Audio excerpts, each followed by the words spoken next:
এটা ছিল জানুয়ারি মাসের ভিডিও, যখন আমি আমার নতুন বাসায় শিফট করি। তো আমার খুব ইচ্ছে ছিল যে বাসা পাল্টানোর এই জার্নিটা আপনাদের সাথেই শেয়ার করি, তো সেটা কোনো না কোনোভাবে হয়ে ওঠেনি। হ্যালো, আসসালামু আলাইকুম, সবাই কেমন আছেন? আমি আলহামদুলিল্লাহ ভালো আছি। তো আমরা যখন নতুন বাসায় চলে আসছি, যখন পর্যন্ত আমাদের ফার্নিচার একদমই সেট আপ করা হয়নি, আমাদের খুবই ক্ষুধা লেগে গিয়েছিল, সাথে আমাদের মিকিরও। তো আমরা এখানে বিরিয়ানি অর্ডার করছিলাম, সেটাই মিকিকে সাথতেছিলাম। তো আমাদের মিকি হচ্ছে রান্না করা কোনো কিছুই খায় না, ওকে সবসময় হচ্ছে সিদ্ধ করা জিনিসই দিতে হয়। এই যে আমাদের একটা ট্রাক বাসার নিচে চলে আসছে, আর আমি চাইছিলাম যে আমার খোলা বাসাটাই আপনাদের সাথে শেয়ার করার জন্য, যখন পর্যন্ত বাসায় কোনো ফার্নিচারই আসেনি। তা আমার এই নতুন বাসাটা আসলে অনেক পছন্দ হয়ে গিয়েছিল। এটা আমি অনেক ভেবেচিন্তেই নিয়েছিলাম, যেহেতু আমি আমার আগের বাসাটা খুবই কষ্ট পাচ্ছিলাম। এত ছোট একটা বাসার মধ্যে আমি হচ্ছে প্রায় 2 থেকে আড়াই বছর ছিলাম, আর এজন্যই অনেক খুঁজে খুঁজে একটা বড় বাসা বের করে ফেলেছি। এই বাসাটা এত বেশি বড় যে এখন আমার এতটাই টেনশন হচ্ছে এই বাসাটা আমি একা হাতে ম্যানেজ করতে পারবো কিনা।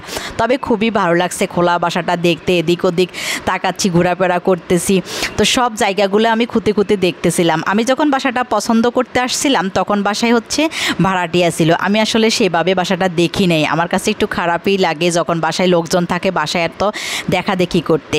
তো এই যে নিহালও কিন্তু অনেক খুশি, সেও আমার সাথে সাথে সব দেখাচ্ছে, দেখতেছে। আর আমাদের এদিকে ফার্নিচারগুলো চলে আসতেছে, আমরা আস্তে আস্তে ফার্নিচারগুলো হচ্ছে গোছগাছ করতে থাকবো। তো আমি ভাবতেছিলাম যে আমার বেডরুমটা কোনটা করব। আমি আমার বেডরুম নিয়ে একটু টেনশনেই থাকি, আমি একটু সাউন্ড মুক্ত নিরিবিলি জায়গাটাই বেডরুম হিসাবে চাই। তো সবাই যে রুমটাকে আমার বেডরুম করার জন্য বলতেছিল, আমার একটুও সেটা পছন্দ হচ্ছিল না। এটা হচ্ছে আমার ড্রয়িং এবং ডাইনিং স্পেসটা এত বিশাল যে এক সাইড থেকে আরেক সাইডে কথা বললে কিছুই শোনা যায় না।